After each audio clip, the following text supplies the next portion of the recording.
Happy birthday. Right, so I'm Kieran. I'm going to be talking about age tonight. And I'm feeling so defiant about age that I've decided I'm going to be self-identifying as a young person. Can I count on your support?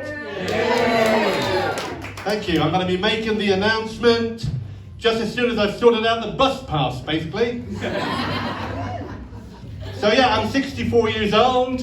And I love you. You're on your own now, but not for a long time. Yeah, I've been married to my wife Alison for 35 years in July. We don't agree on everything. I like to tell people I'm young at heart. She likes to tell people I'm an idiot. And she really had great fun rubbing it in on my birthday in June when she bought me this lovely fridge magnet. It says idiot. Ha ha ha.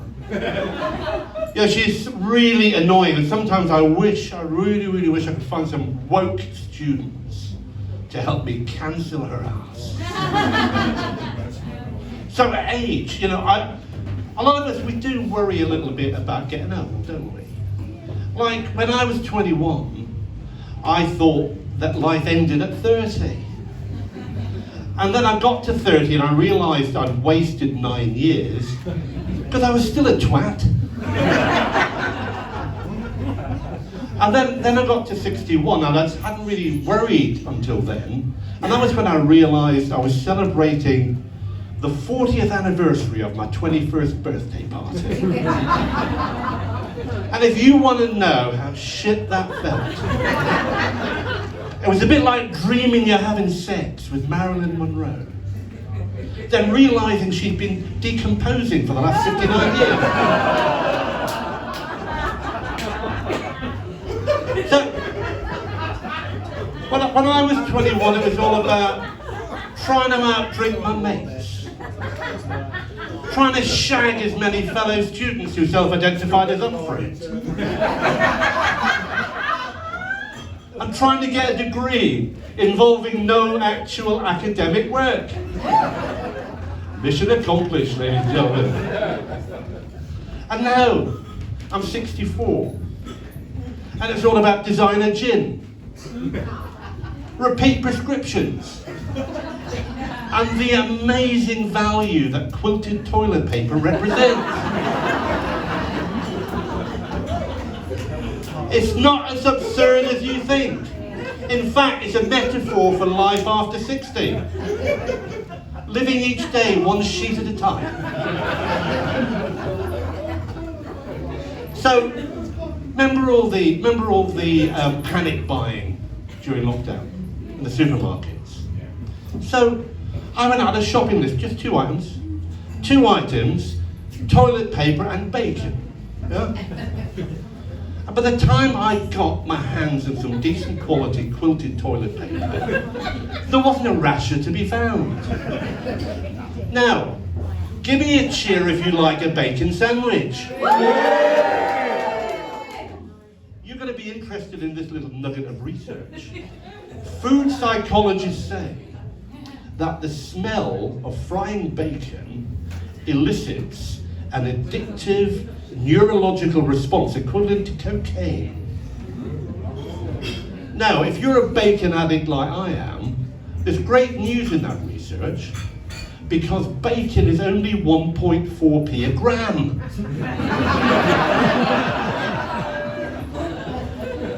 Or 3p, Becky, for the really good stuff. And repeat prescriptions. You heard me say repeat. I know you're wondering what about. Well, you know, I really missed my GP during lockdown.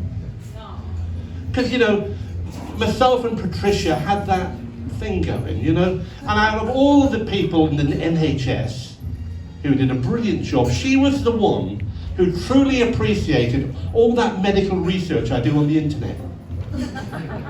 And when she rolled her eyes, I never once saw contempt. What I did see was age-related macular degeneration. Now,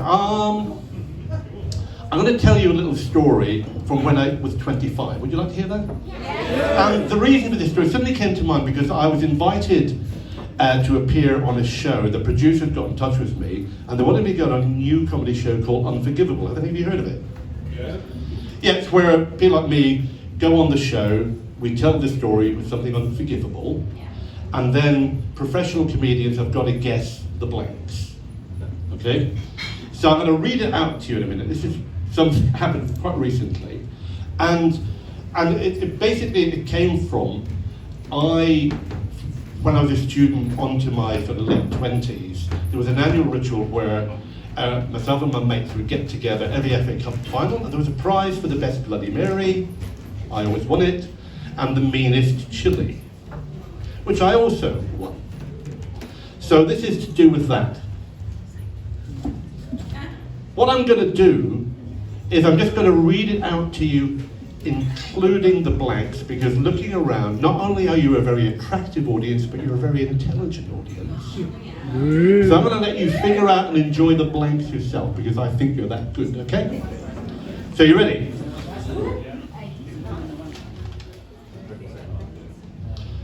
I once made a very hot blank for my mates, but made the mistake of using Scotch blank peppers.